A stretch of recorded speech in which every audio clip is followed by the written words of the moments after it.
Welcome to Andie MacDowell. I'm going to start with a few questions about the film we've just watched, Love After Love, and then some questions about the very rich career that we got a glimpse of in the clips, and we will take a few audience questions before we're finished.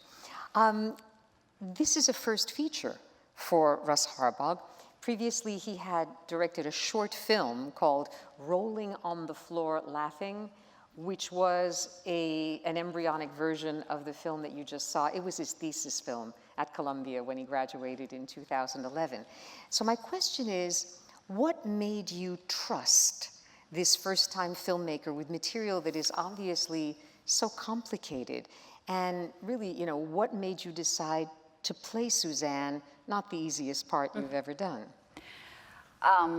Well, I've had really good luck with first-time directors, because Steven Soderbergh was his first feature film.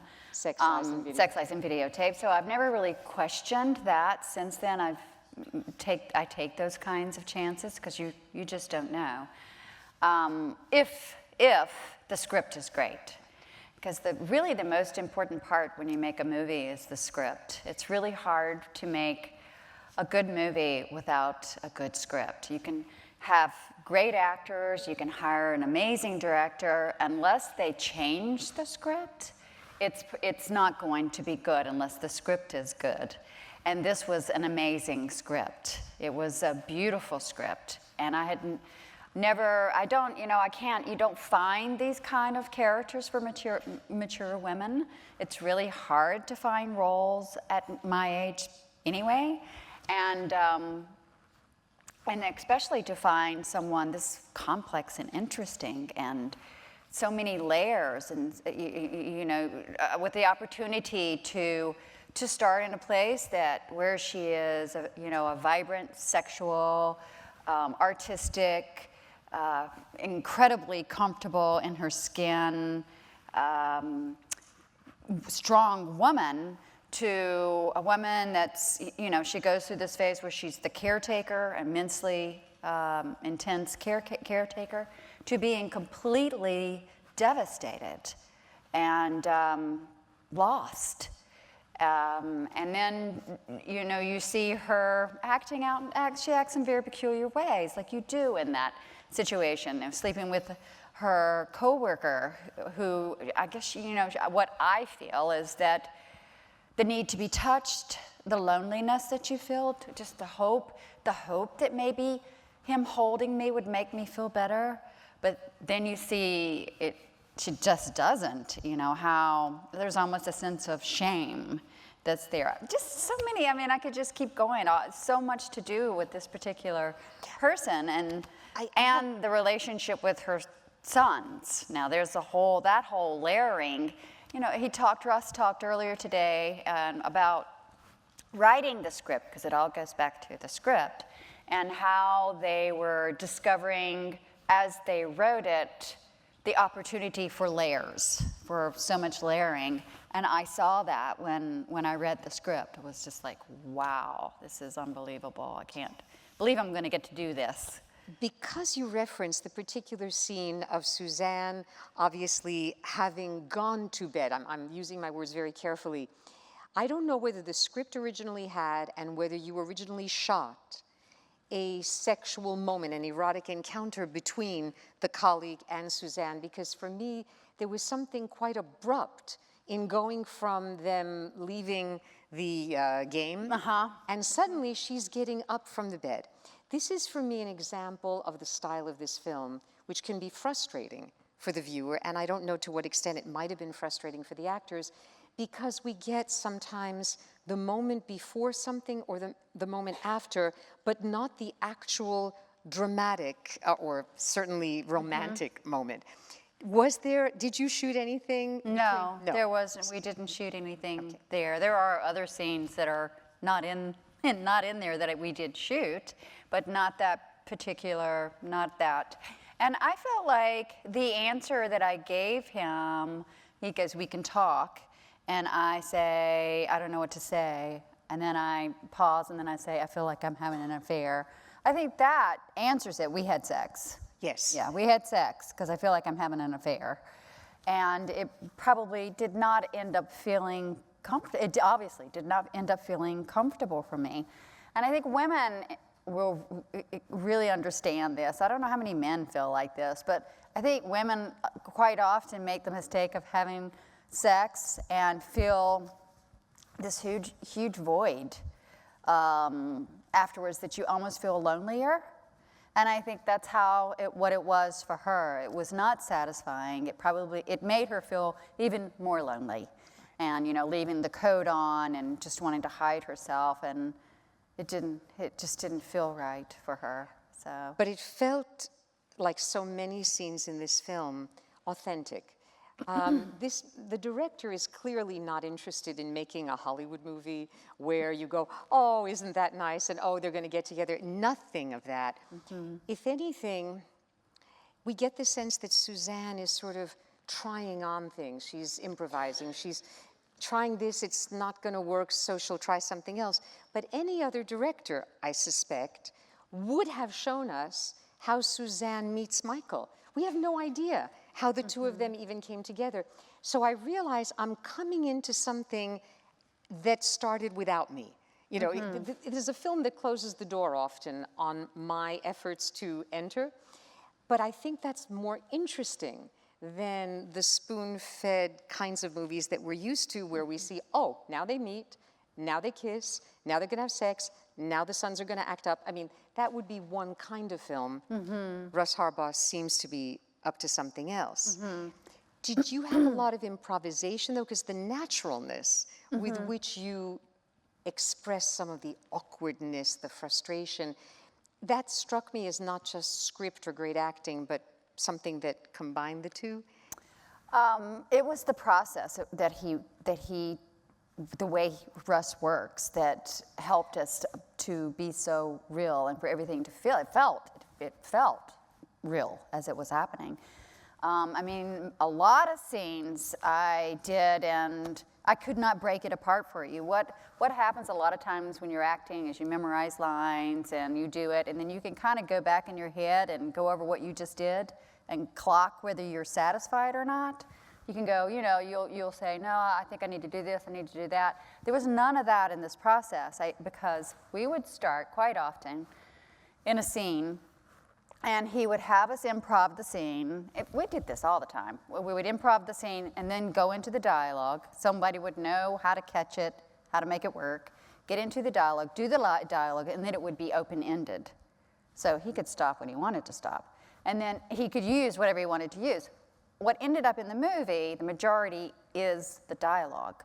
But what happened by doing that is it feels very natural. It's not like you're delivering lines. It's very natural feeling to it. And the other thing that Russell did, was he gave us this list of movies to watch. I'm sure you know about this. I heard a little about this, yeah. And that was so much fun. When I was in my 20s, I was taking a lot of acting classes, and I watched a lot of these movies, and they were the kinds of films that appealed to me.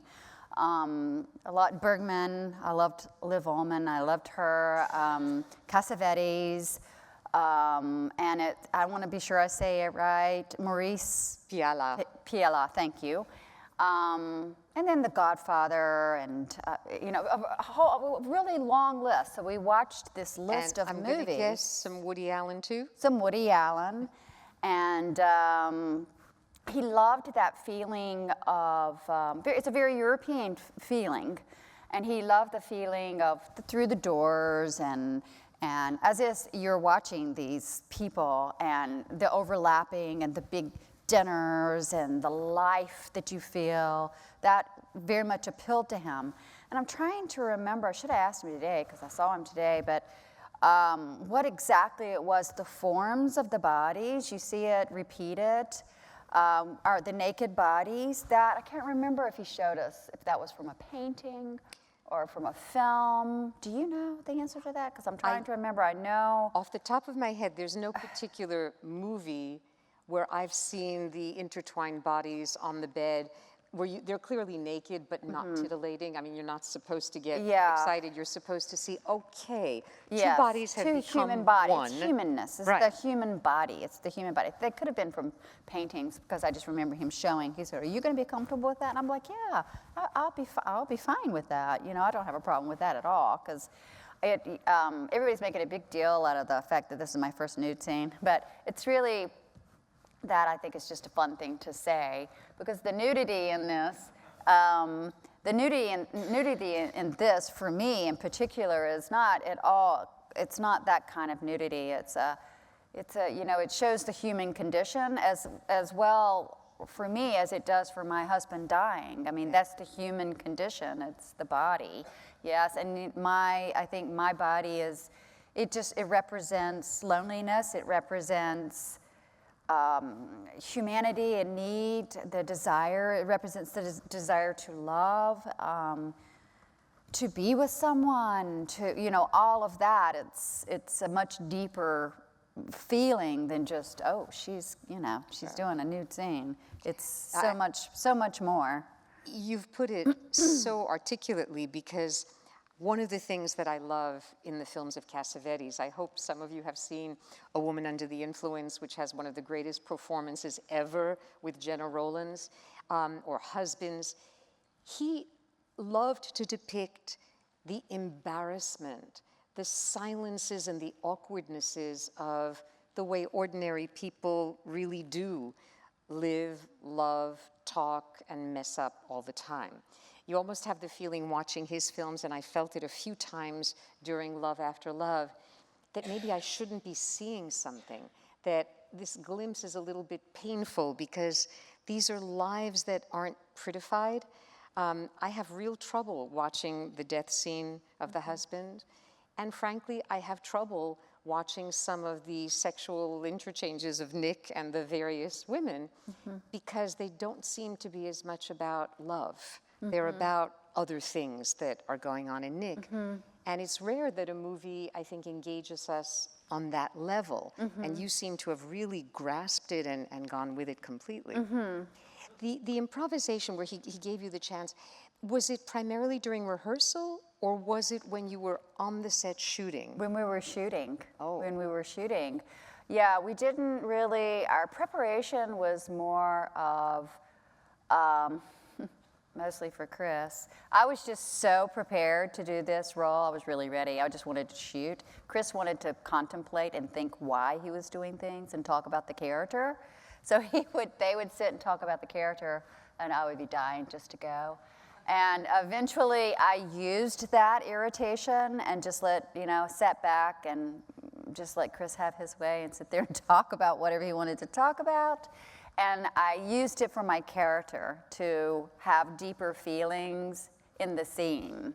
And it really worked. It was worked. One time Chris yelled at me because in the scene upstairs in the bathroom, when I'm wiping the poop off of my husband's legs, I don't know, I kind of interrupted his train of thinking because he was doing that thing he does.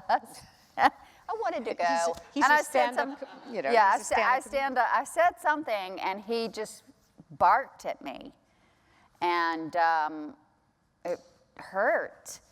And then later, we did whatever we were doing, and he apologized. But we had done the scene again, and I actually cried in that scene. Like I laid up against the wall. It was so sad not to see it in the movie, but just I was like breathing, and just tears were flowing down my face. And I thought, well, that's what you get, you know? Look at me. Look how good I am right now, because you just pissed me.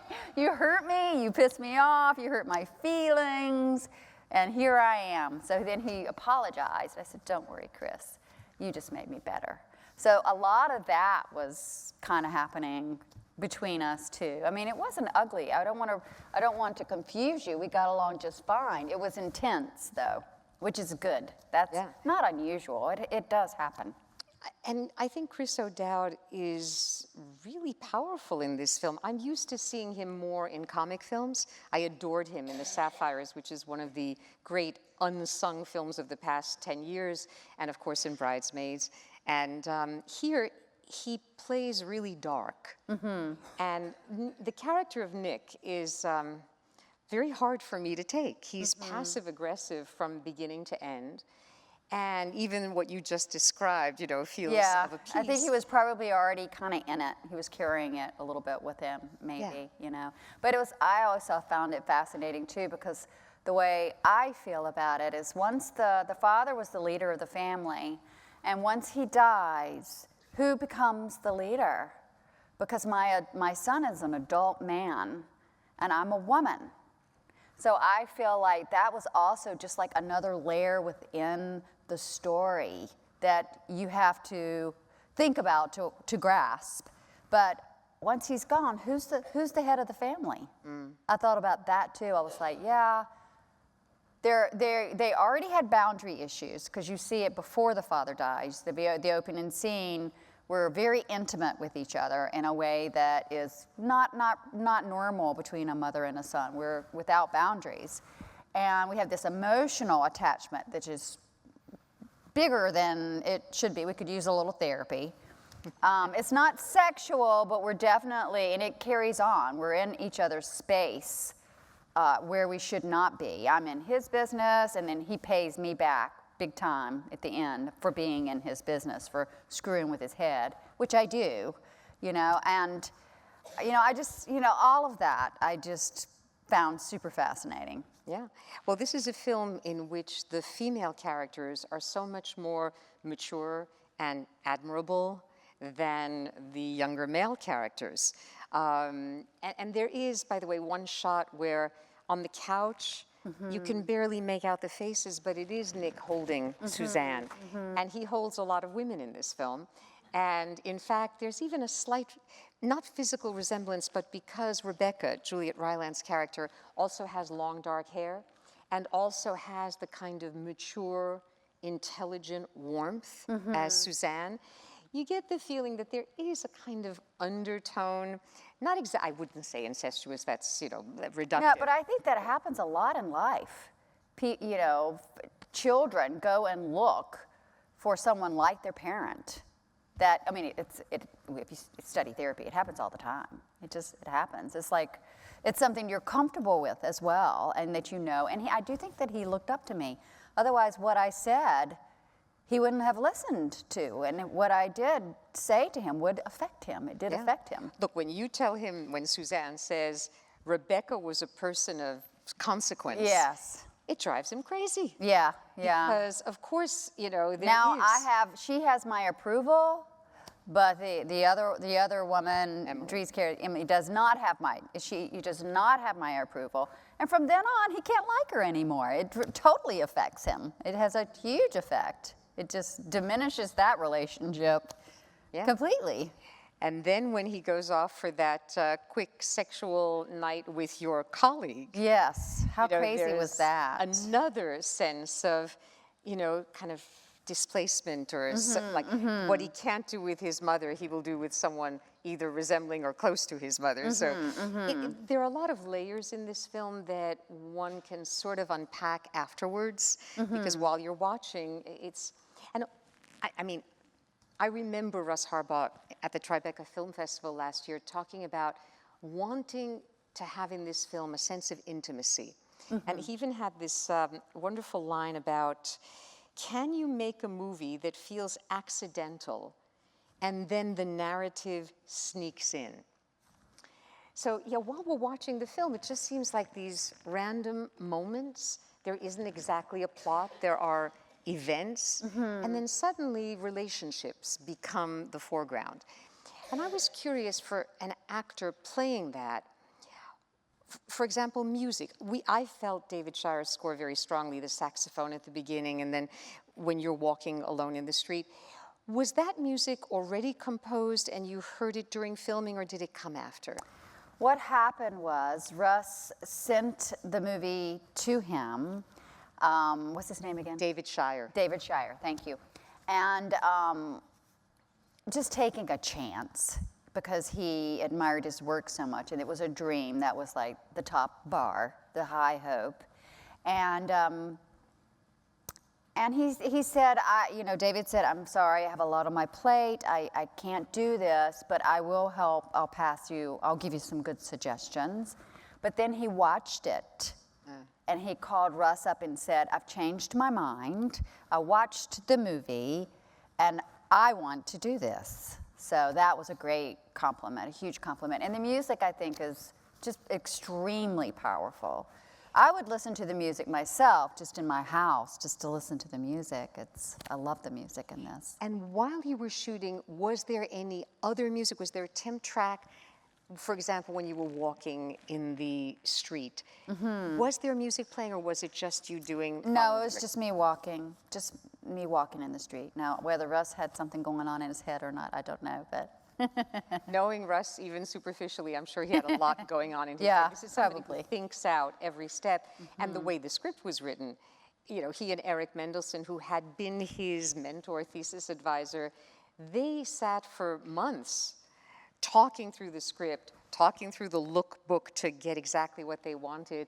And there was despite the looseness of the narrative while we're watching, it was meticulously constructed. I did want us to compare what you've just done with this film a little bit with some of your earlier work. Sex, Lies, and Videotape back in 1989 was such a game changer for many of us because it was the first indie film that made a big crossover into the mainstream after it won the Palme d'Or at the 1989 Cannes Film Festival. And by the way, what I think I told you when I met you briefly last year in Tribeca, how I remember that year, because Krzysztof Kieślowski, my favorite director, I was his translator, I wrote a book about him. He was on the jury that year for the Cannes Film Festival and was therefore one of the people who voted the prize for. He told me afterwards that he was so taken with your performance and especially your hands. He was going on and on and on about Andie MacDowell's beautiful long hands. And he was at that time preparing his movie, The Double Life of Veronique. And he actually thought of you. He told me this. He thought of you initially before he went for a French-speaking actress. You didn't know anything about that? I knew, Oh, you because did? I had lunch with him. I was afraid of having to do, it was French and Polish. And he told me not to worry about it. I really regret not trying, but it terrified me, the idea to do the French and the Polish. But It's scary. And Irene Jacob, who ended up playing Veronique, she studied Polish for 6 months. And she already spoke French, Exactly. so she had an edge on me. That would have Yes, been she hard. did. It would have been a slightly different film, but Yeah. equally fascinating and haunting, I suspect. But I love his movies as well. I'm showing the Decalogue every Thursday in my classes at Columbia as we speak these days. But the real question, when you were making Sex, Lies, and Videotape, did you have any idea that this was going to become the success that it did? I knew, I had the same reaction when I read that script to the script, the reaction that I had to this script, that I felt I was already prepared to play this character. And I knew her really well. I knew who she was, even though I was not her. And people for a long time thought that was what I was like, but I'm really not like Anne at all. I was probably more like the sister. Laura San Giacomo's But character. I was prepared. I was really ready to play it. And what was your question? I'm trying to remember what the hell you asked When me. you were making that film, It's been a long whether day. you sensed that this was Oh, going gonna to be become successful, yeah. this like Okay, more than no. successful. At the time I did it, it was only made for $1 million. We weren't making any money, and we took a bus in the morning together, and I stayed at the Renaissance Hotel. No, and it was very different. It was different. Even though I thought it was fabulous, it was different. And I just thought I was going to have something to show casting directors, which I was desperate. I really needed some material badly to show casting directors because I couldn't get a job. And I wanted to show them. I had been working really hard on my craft, and I wanted to show them what I was capable of. And so that's what I thought was going to happen, that I would have a reel to show to casting directors. And I was pregnant when I shot it, but just barely.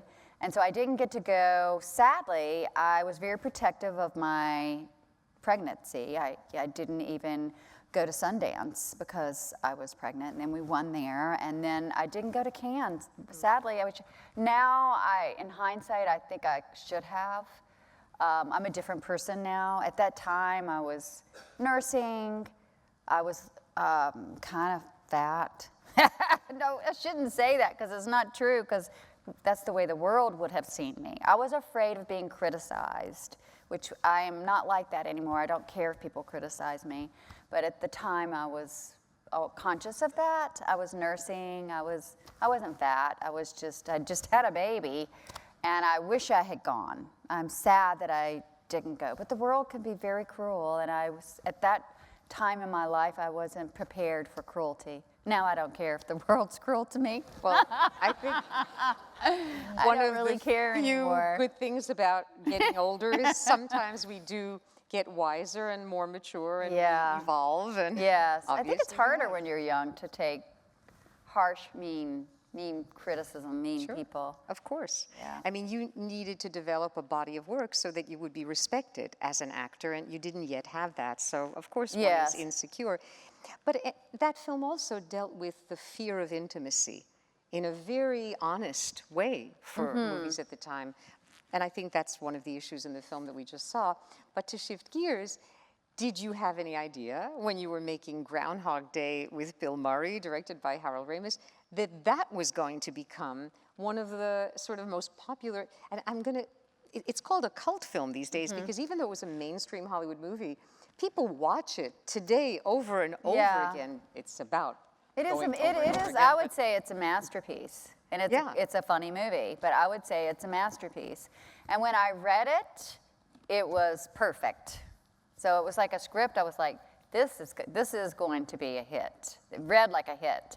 But I didn't know that it would have the long-term effect on society that it had. I don't think anybody could have contemplated that was going to happen. And I had the great fortune a week ago of meeting Bill Murray. I walked up to him at the premiere of Isle of Dogs at the Metropolitan Museum, and I told him that tonight I would be interviewing Andie MacDowell and we'd be showing a clip from Groundhog Day. And he said, he had this like suddenly warm, nostalgic memory. And he said he loved the scene at the end of the film when he watches your character sleeping.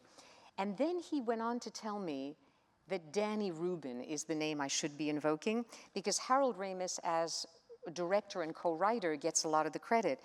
But when my husband Mark was telling him how much he loves the opening scene of Groundhog Day, where you actually watch Bill Murray doing this shadow play with his hands, because he's a weatherman, against a blue screen.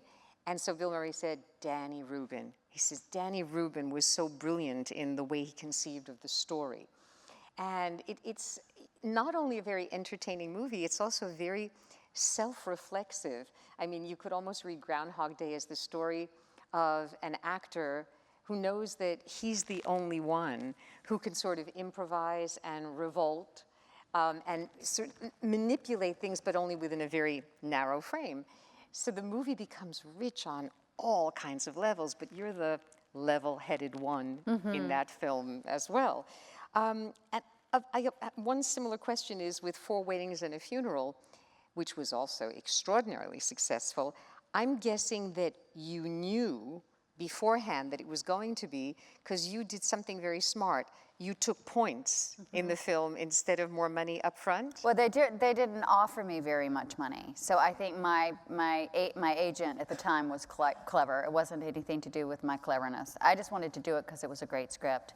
What happened was I was offered Bad Girls and Four Weddings and a Funeral at the same time. Bad Girls offered me a lot of money, and Four Weddings and a Funeral did not offer very much money at all. And I remember my business manager asking me, why did you bother doing Four Weddings and a Funeral? Because he just had seen what I made with Bad Girls. And I said, because it's the best script I've ever read, and it's amazing. And I also was talking, Richard Curtis wrote to me the other day. I haven't heard from him in a while, and he wrote to me the other day just saying how wonderful it is that we made this movie and that it went so well. And he wrote in there, he goes, when they did like a short little screening for us, and I forget, like 6 minutes or something. And he said, I just remember you laughing, and nobody else laughing, but you were laughing. So I was thinking, maybe this works. But I knew. And I don't usually like to watch myself. It makes me uncomfortable. Watch 6 minutes, it was brilliant. So brilliant. I was like, oh my God, this is gonna be a huge hit. It was amazing. It was Rowan Atkinson that I was having delights with. That was where I was laughing so hard, the Holy Spigot. Also, you have at the very beginning of the film we just watched, your laugh is quite resonant and wonderful. I have to ask also about working with Robert Altman, because we showed a clip from Shortcuts. That's a film that, talk about ambitious, 22 characters, if I remember correctly, 9 storylines interweaving in this ensemble piece.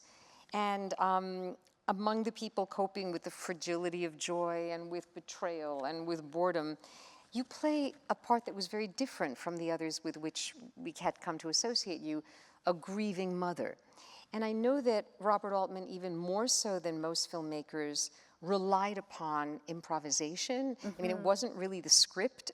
The script was a point of departure, a blueprint, and then actors were encouraged to do something. I mean, could you tell us a little about how working with him was similar or different from Harbaugh or Soderbergh? The thing that I noticed the most about Robert Altman's movies that I found fascinating was the way he used a crane and the way he incorporated different scenes.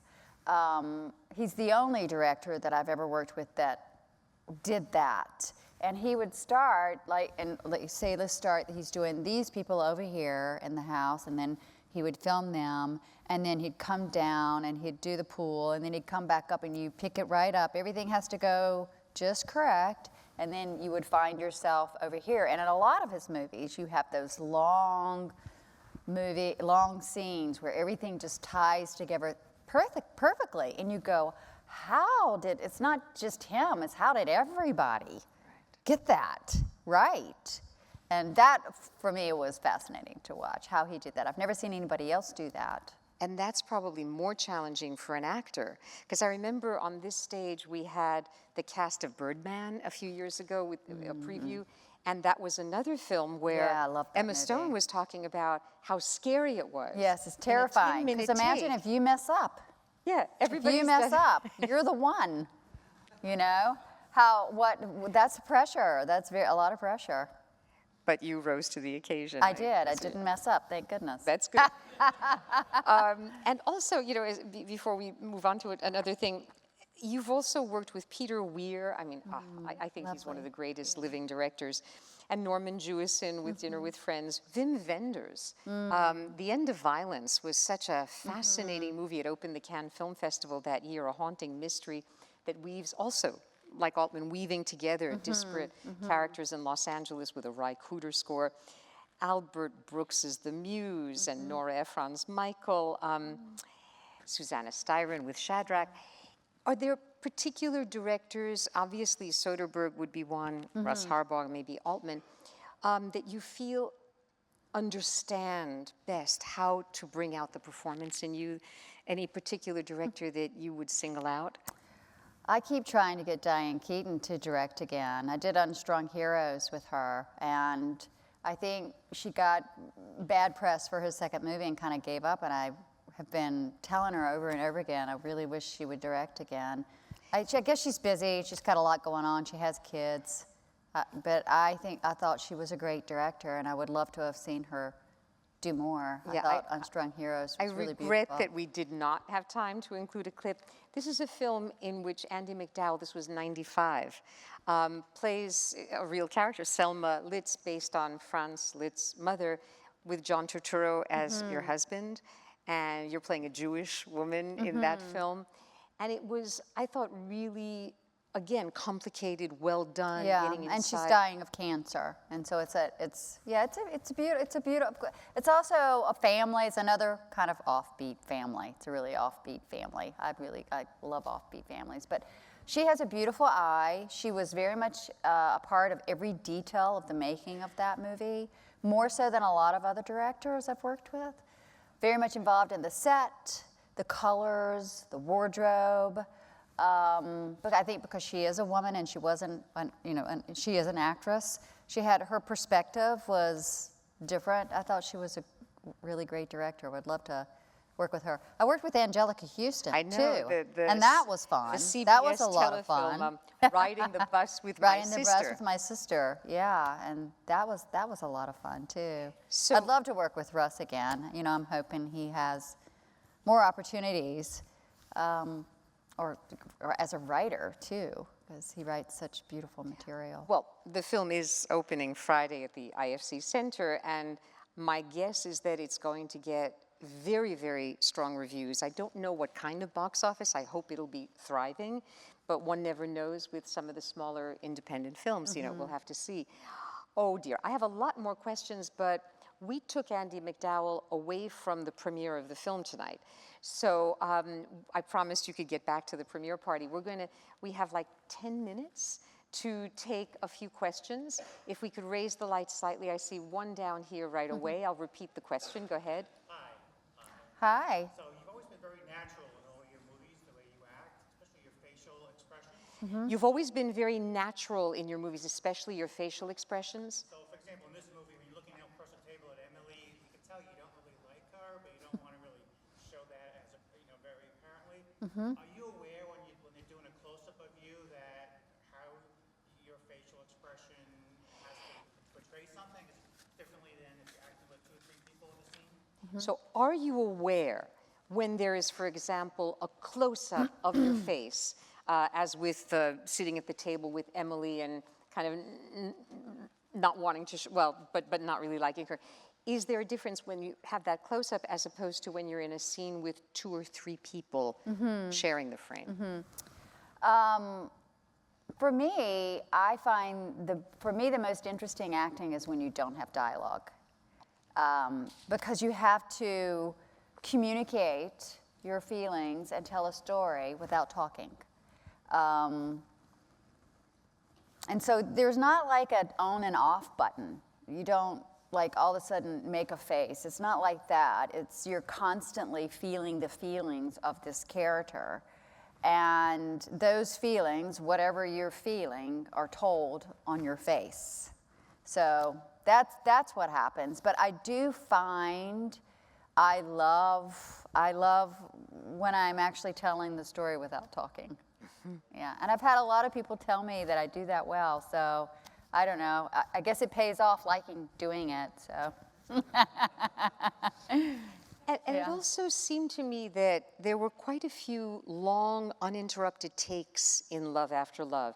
In other words, where the camera stays on the scene and moves through, as opposed to cut, cut, cut, which is the more typical way that movie and TV show and TV shows present things. Were there more of the longer takes in this? There are a lot of takes that aren't in there, and a lot of takes were longer than there are in there.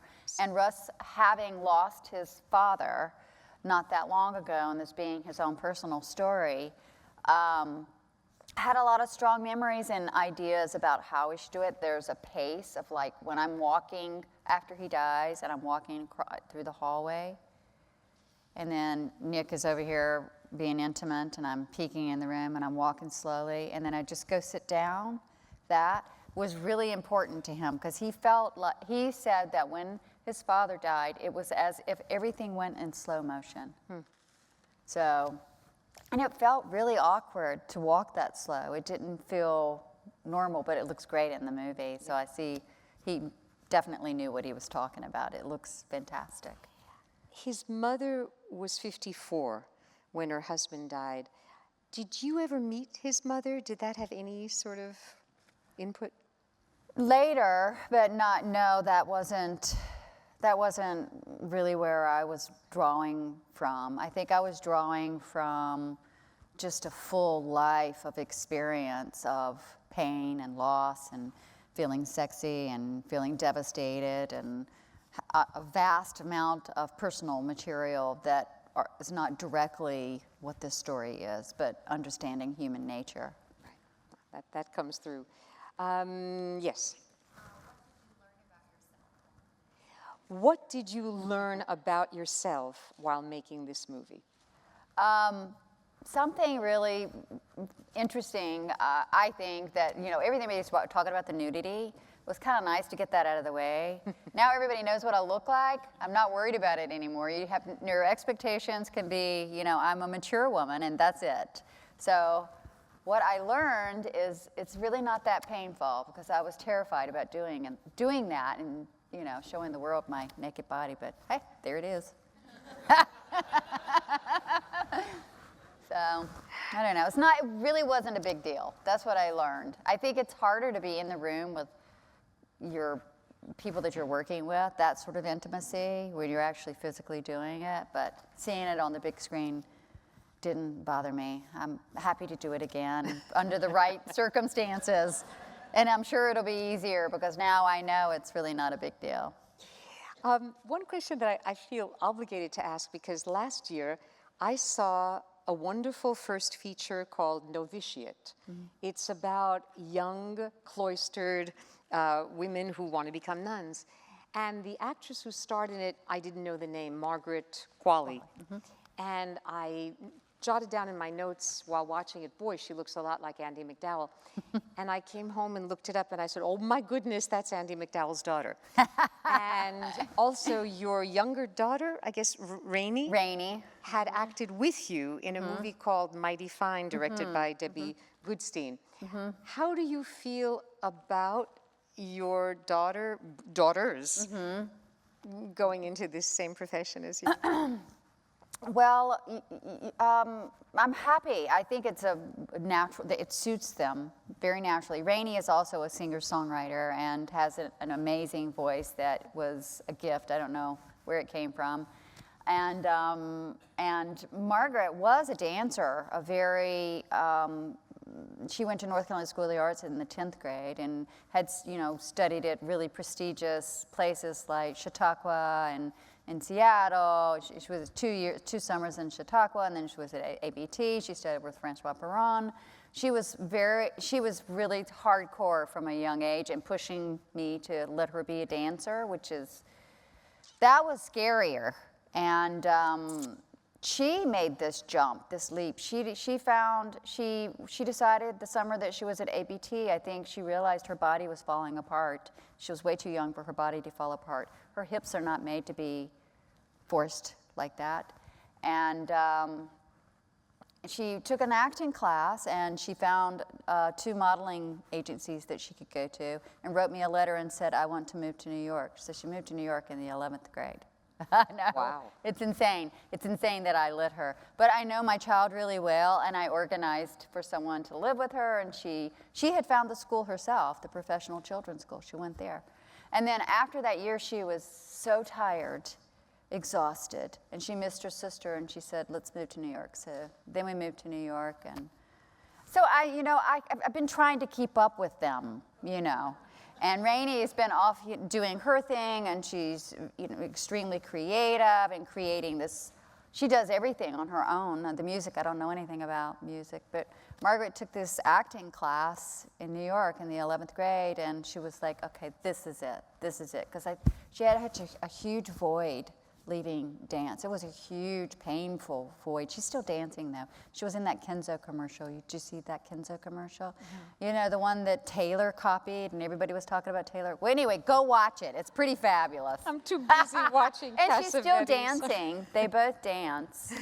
You'll see it. It's Spike. Hey, what's the director of the Kenzo commercial? Spike Lee? Jones. Oh, Spike Jones. Oh, my God. Okay. Spike Jones directed it. It's a big deal. Okay, I can tell. But when you say you wonder where your daughter got the singing thing, I thought you were pretty good in Michael singing. You have to hear her voice. By the side of the road. It's a different story. But had you ever done any singing before you did that in Michael? Not really. My mother was a music major, so I was used to being around music. But I would not consider myself a strong singer. I can pull off a tune, but that's about it. Especially like I Love Pie. That worked really well in the context of the film. Okay, one last question. Go ahead. So you said that you fell in love with Yes. Does it have the same elliptical qualities that the experience of watching the film has? You said you fell in love with Russ Harbaugh's script. Did that script have the same elliptical qualities that we feel in watching the film? You know, when I read the script, it made perfect sense to me. I got it immediately. And somebody that I was working with, I worked on the scene, particularly with the young girl. I wanted to be really prepared, so I worked with a coach. I don't think she really got it as deeply as I did until she saw me doing it. And then she was like, oh, okay. Now I get why you really like this. It wasn't like a normal script. It wasn't.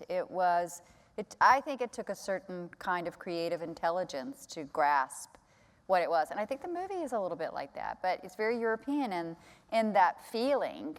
I think it's a smart movie. I think you have to have an open mind to trying something different, particularly with present movies, because I think movies have become so homogenized and there's almost a dumbing down to it. God, I hate to say that, but I do feel it, so I guess that's all right. I don't know. But it's not that. It is a different kind of movie. Whether people can appreciate it in the theater or not, we'll see, because I think people have gotten so accustomed to a different, explosive, very clear approach to film. It's very European, so I'm hoping people will go see it, but I guess we'll find out. No, me too. I mean, it's rare still for even independent films to focus on mature females as well as juvenile adult males. And that's one of the things that this film does. I don't like the male characters, the sons in this film. I don't like them, but that doesn't mean that I can't appreciate the dynamics. But it certainly, at the end of the day, makes me feel so much respect for both Suzanne, the character, and the actress, Andie MacDowell, who plays her. Because it's Suzanne who anchors the film in terms of the heart. It's Suzanne who experiences the most, and with whom we end up, I think, identifying whether we are male or female. But we have to let you get back to the premiere. The film opens Friday Thank at the you IFC so much Center. for coming. I really appreciate it. Thank you so much. We Thank you. appreciate it.